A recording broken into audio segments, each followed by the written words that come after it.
ہمارے رسول پاک صلی اللہ علیہ وسلم کی سیرت طیبہ کے حوالے سے قوم کے نونہالوں کے لیے سیرت طیبہ صلی اللہ علیہ وسلم کے سلسلے میں بیانات کا سلسلہ جاری ہے۔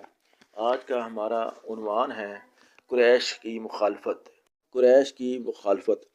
قریش کے کافروں نے جب دیکھا کہ رسول پاک صلی اللہ علیہ وسلم دن رات لوگوں کو اپنے دین کی طرف بلانے میں مشغول ہو گئے ہیں اور آپ صلی اللہ علیہ وسلم کا پیغام روز بروز لوگوں کے دلوں میں گھر کرتا جا رہا ہے تو وہ آپ صلی اللہ علیہ وسلم کے سخت دشمن بن گئے۔ آپ صلی اللہ علیہ وسلم کو طرح طرح سے ستانے لگے اور دوسرے مسلمانوں پر بھی سخت سے سخت ظلم ڈھانے لگے۔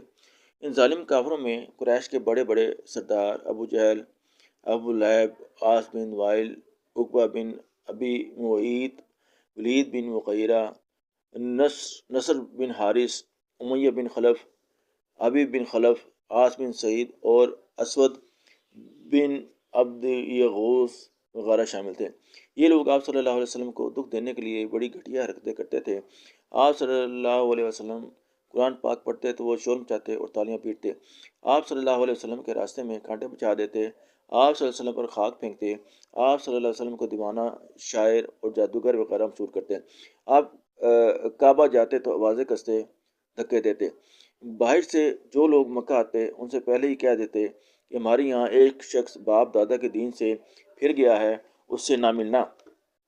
آپ صلی اللہ علیہ وسلم کے سرپرست چچا ابو طالب پر دباؤ ڈالنے کی کوشش کی۔ ان میں سے کچھ آدمی اکٹھے ہو کر 3-4 مرتبہ جناب ابو طالب کے پاس گئے اور ان سے کہا کہ آپ محمد صلی اللہ علیہ وسلم کی حمایت چھوڑ دیں۔ جناب ابو طالب نے ہر مرتبہ ان کو ٹال دیا۔ البتہ ایک دن انہوں نے آپ صلی اللہ علیہ وسلم سے کہا کہ بھتیجے، مجھے بوڑھے پر اتنا بوجھ نہ ڈالو جو میں اٹھا نہ سکوں۔ فیک چچا کی یہ بات سن کر آپ صلی اللہ علیہ وسلم کی آنکھوں میں آنسو آ گئے اور آپ صلی اللہ علیہ وسلم نے فرمایا، چچا جان، خدا کی قسم، اگر یہ لوگ میرے ایک ہاتھ پر سورج اور دوسرے ہاتھ پر چاند رکھ دیں تب بھی میں لوگوں کو اسلام کی دعوت دینے سے باز نہ آؤں گا۔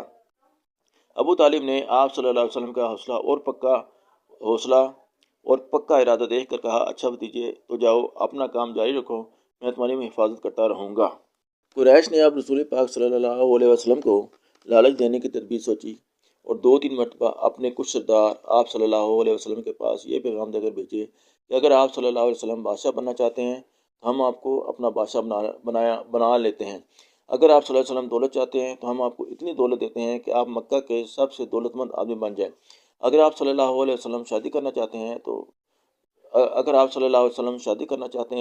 جس عورت سے آپ صلی اللہ علیہ وسلم چاہیں ہم آپ کی شادی کیے دیتے ہیں، بس آپ ہماری اتنی بات مان لیں کہ ہمارے بتوں کو برا نہ کہا کریں۔ آپ صلی اللہ علیہ وسلم نے ان لوگوں کی بات قبول نہ کی اور فرمایا، میں جو چیز تمہارے پاس لایا ہوں اس کو مان لو، اسی میں تمہاری بہتری ہے، ورنہ میرے اور تمہارے درمیان اللہ تعالیٰ فیصلہ کرے گا۔